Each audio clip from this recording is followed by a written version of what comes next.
Pero sa Katoliko, hindi. Kaya nga yung mga Katoliko, tinatanggap naming miyembro eh. Pag naliwanagan eh.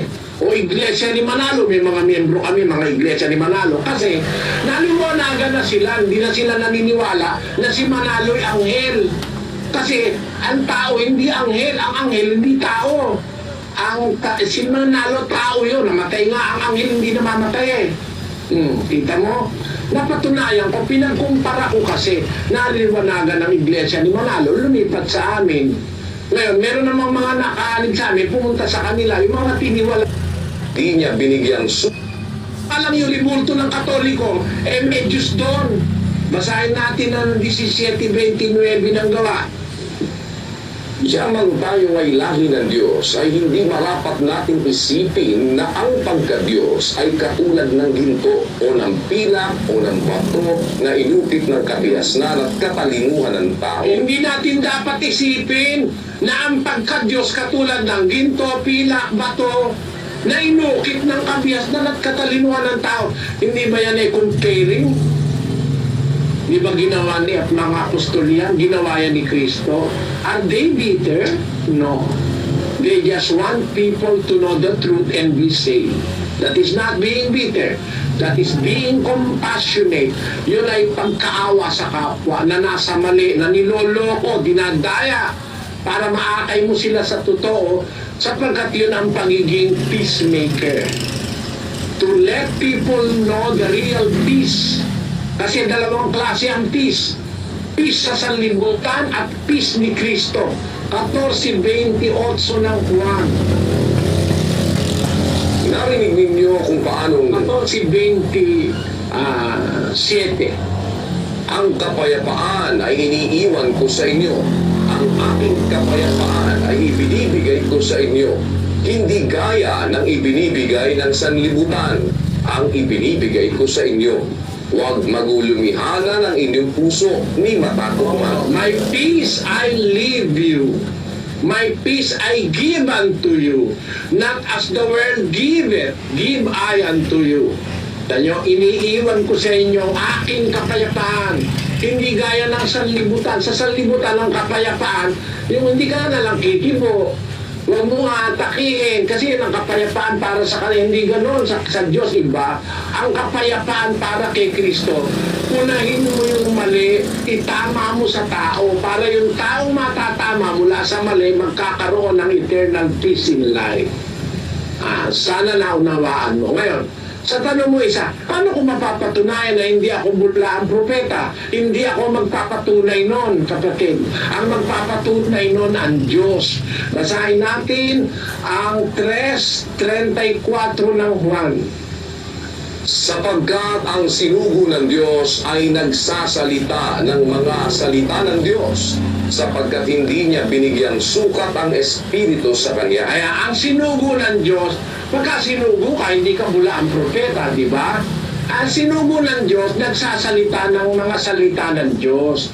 Ayon, ang katunay na ikaw ay sa Diyos, ang sinasabi mo salita ng Diyos. Wala kang iniimbento, kagaya nung inimbento ni Manalo, na ang Diyos daw tumatahan sa kapilya nila. Imbento yun eh. Wala sa salita ng Diyos yun, kakontra. Kaya si Manalo, bulaang propeta yon.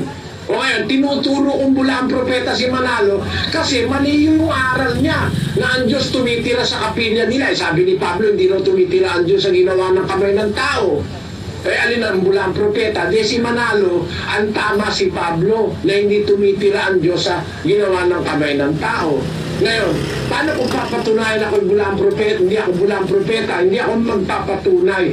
10:18 ng 2 Korinto. Pakinggan mo. Sapagkat hindi subok ang nagtatagubilin sa kanyang sarili, kundi ang ipinagtatagubilin ng Panginoon. Kaya, basahin natin sa Ingles, kapatid na Daniel.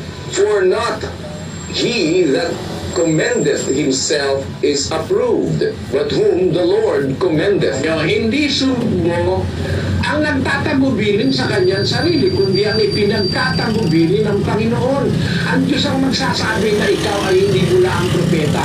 Kaya alin ang hindi bulaang propeta? Yung nagsasalita, salita ng Diyos at sinasabi, walang dagdag, walang bawas. Basa, 26:2 ng Jeremias.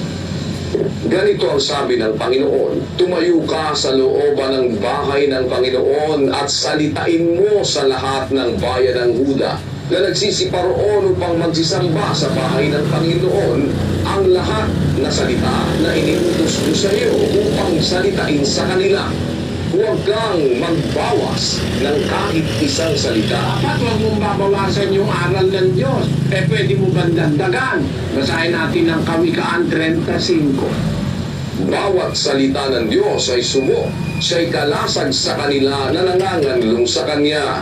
Huwag kang magdagdag sa Kanyang mga salita, baka Kanyang sawayin ka at masunduan kang sinungaling. Pag dinagdagan mo yung salita ng Diyos, sinungaling ka. Pag binawasan mo, sinungaling ka rin. Paano kung mapapatunayan hindi ako mula ang propeta? Wala akong dinadagdag, wala na akong binabawat. Wala naman kaming aral na idinagdag sa sinasabi ni Kristo. Kung alin lang yung sinabi ni Kristo, yun lang sinasabi ko. Kaya nga tutulak ko doon at tuturo ng ibang aral eh. Tinututulan ko yung may bayad ng binyag. Eh sabi sa Biblia, walang bayad ng binyag eh. Wala namang bayad ng kasal. Ano pinapabayaran sa Katoliko? Dahil ba ako galit sa Katoliko? Galit ako dun sa aral nila. Pero sa Katoliko hindi. Kaya nga yung mga Katoliko tinatanggap naming miyembro eh. Pag naliwanagan eh. O Iglesia ni Manalo, may mga miyembro kami, mga Iglesia ni Manalo. Kasi naliwanagan na sila, hindi na sila naniniwala na si Manalo ay anghel. Kasi ang tao hindi anghel, ang anghel hindi tao. Si Manalo tao yun, namatay nga, ang anghel hindi namamatay eh. Kita mo? Napatunayan ko, pinagkumpara ko kasi naliwanagan ng Iglesia ni Manalo, lumipat sa amin. Ngayon, meron namang mga nakaalig sa amin, pumunta sa kanila, yung mga tiniwalag namin. Yung mga magnanakaw, mga kalunyero rito, pinagtitiwalag ko. Kagaya nung Bernardo Santiago, inagaw yung asawa ng taga Bicol. Tiniwalag ko yun, napunta sa Iglesia ni Manalo. Yun ngayon ang ginagamit para atakihin ako. Ang sino maniniwala sa inyo? Ganon kapatid, wala akong bitterness kahit kanino. Ang gusto ko lahat ng tao makarinig ng sinasabi ng Diyos na totoo. Kaya nga hanggang sa satellite, kahit saan nakakarating kami para marinig ng tao. Open ako sa lahat ng tao and I'm also open to criticism. And with God's help, I'm open to answer every question and doubt in the minds of people. Pero kagaya mo, sabi mo, paano mapatunayan ako hindi mula ang propeta? Wala akong sinasabing aral na hindi nakasulat sa Biblia. Ang mula ang propeta nagdadagdag at nagbabawas. Pero yung sa Diyos, sabi ni Kristo, ang sa Diyos na sinugo, nagsasalita ng salita ng Diyos. 3:34 ng Juan. Ang sinugo ng Diyos, nagsasalita ng salita ng Diyos. Walang dagdag, walang labis, walang kulang. O wala naman ako ibinagdag.